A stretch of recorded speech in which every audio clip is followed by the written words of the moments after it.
After 200 Ks, the body starts to actually break down. You've been running for maybe 24, some runners will be running for 30 hours at that stage. Your body physically is saying stop. That's when the mental side comes in. And all the training that's prepared you mentally is for that moment where you want to give up. And you've got all the logical reasons in the world to give up. But the mental side's like, you're here to do something, but we're going to do it. All right.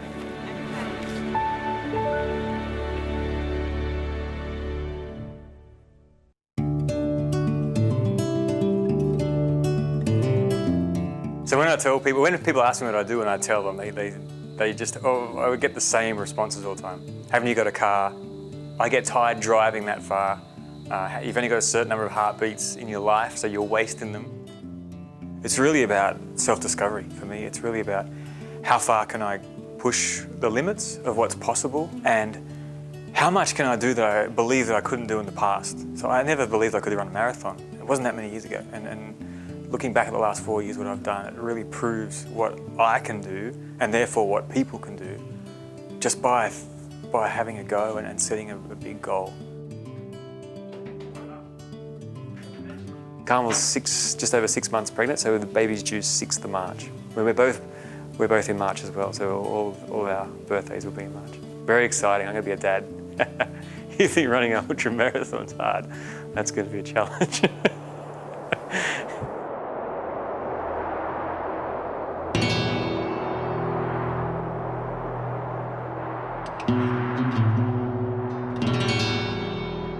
Kosci is one of the most grueling and demanding races any runner will ever do in their life. It's 240 kilometres. You can't just roll out of bed in the morning and run that kind of distance. I mean, you're running uphill the whole time from the beach to the top of Australia. It's tough. This is a run that most runners, they'll prepare themselves for years to be able to run Kosci. It's the pinnacle of their running career. Sub 30 is a time that only a few runners, I think maybe 5 or 6 runners have ever done in the history of the race. It's a big goal for me to set. I wanted to set a goal that would really challenge me, and this one certainly. To go under sub 30 at Kosci is the thing. If you can do that, then you're a good ultra runner. This year I'm going to give it a go.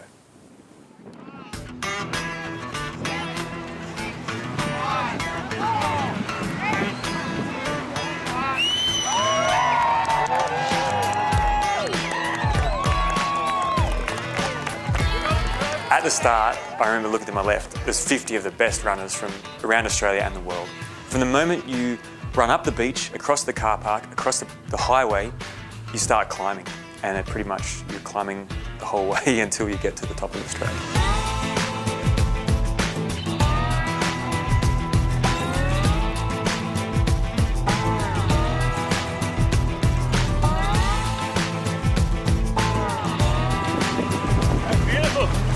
Thank you.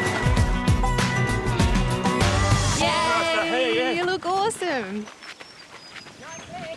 The support crew is the most important thing to a runner. A runner can't finish the race without a support crew. The swap over, the recharge. So I've got a huge support crew. I've got a bit of an entourage. So I've got mum and dad, who are my core support crew with Carmel. Guess what happens in 3 months today? And they're my main core. They'll stay with me the whole race. Today? Then I've got Trish, who comes down to support me with her Anzac biscuits. I've got my brother and sister-in-laws who come down to run with me. Uncle Steve and Uncle Ross, who run with me to the night. Phil Murphy, who's one of Australia's top ultra marathon runners. He's going to pace me through the night. And I've also got some friends, Mark and Belinda, who come down for moral support. So I've got a bit of an entourage. I think it's just that he knows that we're there, and if he wants something, we'll get it. You know, doesn't matter what, we'll get it for him. And we have the camping equipment. We have the big car and the cooker and the fridge. Maybe that's why we got asked. Yes. The task is to hand 2 tablets and water. Well, your parents, you know, when you're a parent, you crew for your kid for life, I think, no matter what.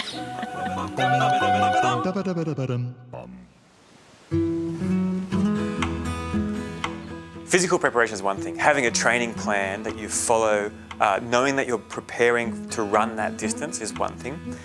In the race though, the mental side of it is by far the most important.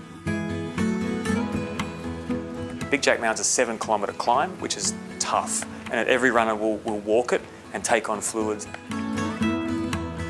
In previous years and other races, I used to have thoughts when things got tough, or when I was just running the race, I'd have thoughts like, I don't know if I can do this, I'm starting to feel sick, my legs are tired, I've got so far to go. I wasn't equipped for how to deal with those points. This year I'm better prepared mentally. I haven't worked with Pete Shaw. I actually helped him out on a course that he did early in March this year. And it was pretty cool because at that course he was teaching people how to change their beliefs by using a visualization. And I was just helping him out at the course.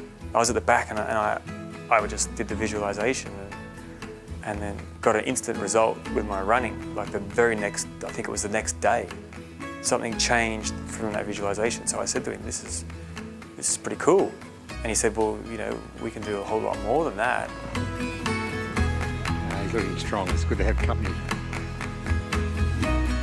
So Pete works with a part of your brain that you don't usually use. That's why they say you only use 5% of your brain. It's actually true because you're still using the rest of it, you're just not doing it consciously. So Pete taps into that through the hypnosis that he does, the closed eye visualizations. He visualizes the whole race with you and prepares me for every stage of the race and for all the things that might happen along the way. Now, it's done at the level that I don't have to think about it, just as you don't have to think about healing your wounds and digesting your food. He's got his own unique style, Pete, and he's helped me by finding out how I work and then making it work better.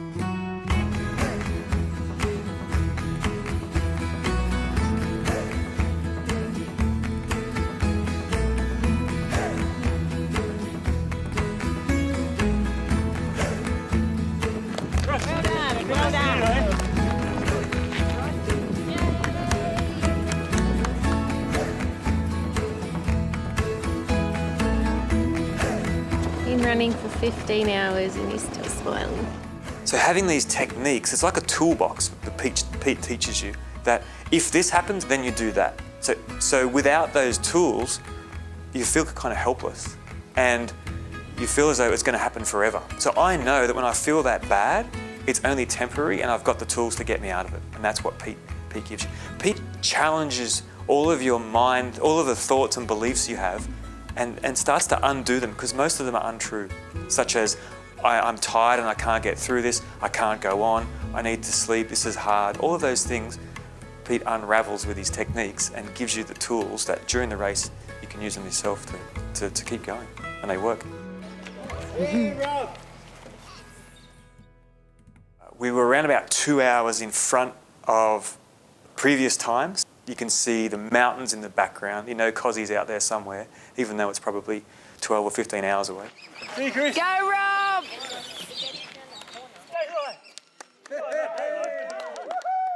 Nighttime's beautiful and hard. So when the sun goes down, it's this beautiful sunset, but all of a sudden it's dark, your headlamp's on, you've got a reflective vest on, and all you can see is the scope of your headlamp. After about 2 or 3 hours in the night, your body wants to go to sleep. It's programmed to sleep, you know, from 11 p.m. or 10 p.m. up to 6 or 7 a.m. He's just getting sleep monsters are starting to hit himself. It's a horrible feeling. It's a feeling of heaviness and a feeling of, I can't run anymore. So power nap's one of the techniques that I've learned over the years of how to recharge myself quickly. So top of Blocker Range was one of the points where I needed it. I was feeling exhausted. I felt like I couldn't go on. I was in a dark room, so I decided to have a power nap. It's a mind program that Pete taught me. So the power nap only lasts for about 3 minutes. I've learned how to lay down and to put myself into a deep state of relaxation very quickly and re-energize my body. So through a visualization process I use to recharge my body. And he just switched off. It's something he's been practicing. Boom, he's out. And I've got my clock on. 3 minutes later, he's up. He's even got up sometimes just before I've even had to go and get him. And bang, he's out on the road and he's just reset the switch, off he goes. And yeah, I mean, it's not something that I can do. I wouldn't mind being able to do it. And then after 2 or 3 minutes, I feel like I've slept for a good few hours. I can get up and start running again. It's just amazing. I don't know what's in his brain when he does it, but it works. You know, he just Gives him a bit of a boost. just a little rest and that's it. A recharge.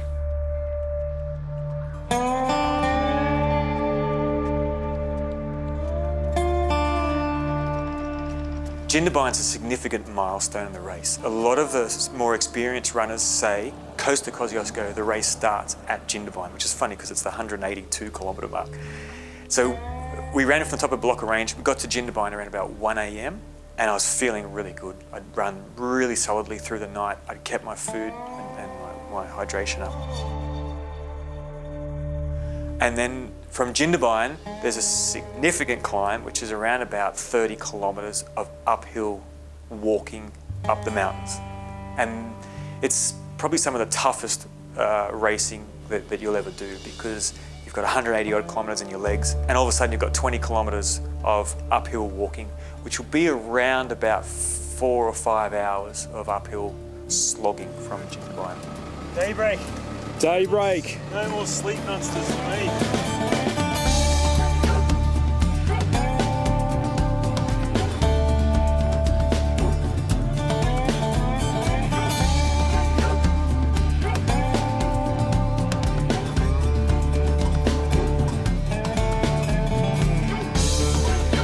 The temperature drops quite rapidly as you're going up the mountains. It got to about -3 between Jindy and Perisher.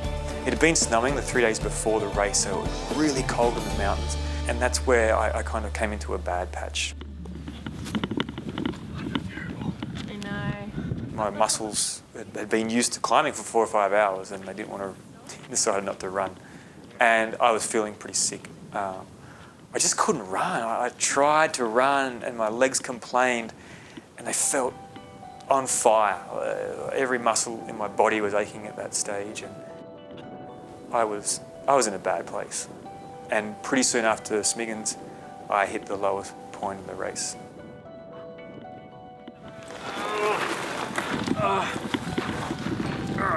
The darkest thought that goes through my mind, or in that time, was that perhaps this is the end of the race. And even though I'm experienced now, I've done this so many times, there's still that niggling thought that perhaps I can't keep going.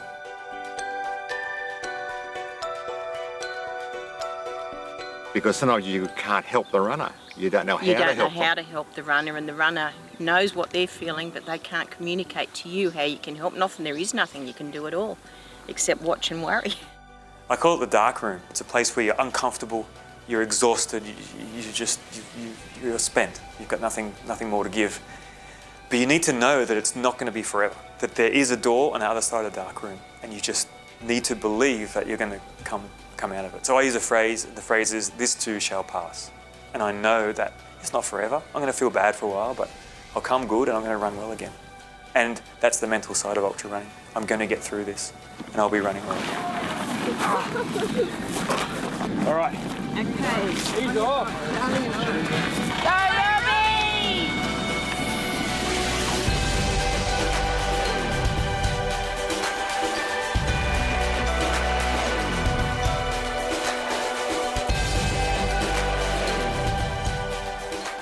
And they just push on. Yeah. It's Yeah. just awesome watching them. They're incredibly strong, you know, In the mind particularly. I think mind so. and body.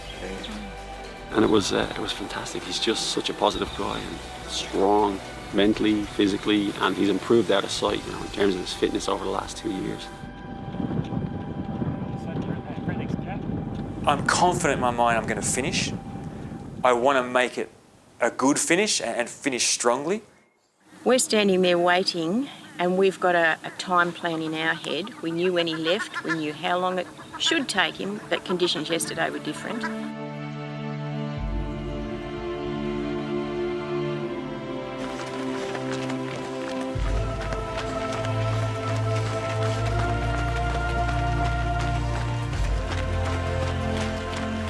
I decided to set sub 30-hour goal for Coast to Kosci because it's something that scared the hell out of me and I never thought I could achieve. But this is the best shot I'm ever going to have because I've put myself in a position and opportunity to go for it. And I know that if I execute my race plan and I run to my potential, I will get under 30 hours.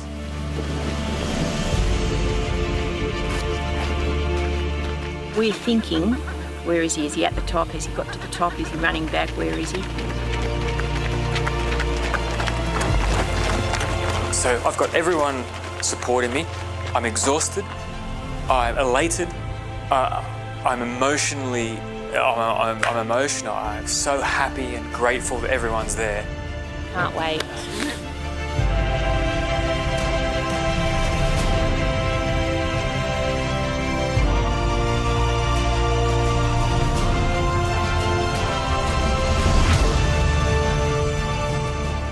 And then I turn and I see the time. And I think, I never dreamed I could do that. It's an hour and 39 minutes under my goal time, and I just felt so happy and just bewildered that I could do it that quick. And it's a very special moment in my memory. Yeah, we're just so proud of him and the whole team. Yeah. You know. No, proud of his achievements and his goal setting and his mindset and his performance. Just proud that he's our son. Yeah. We'll put that on.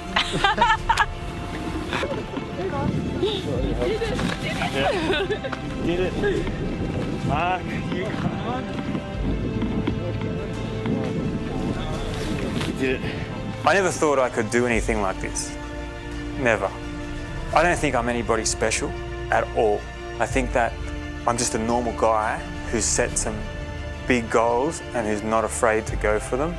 So now I can see how much I'm capable of, and I've never seen that in the past. I never used to see it, but now I can see that I can do a whole lot more than I ever thought I could.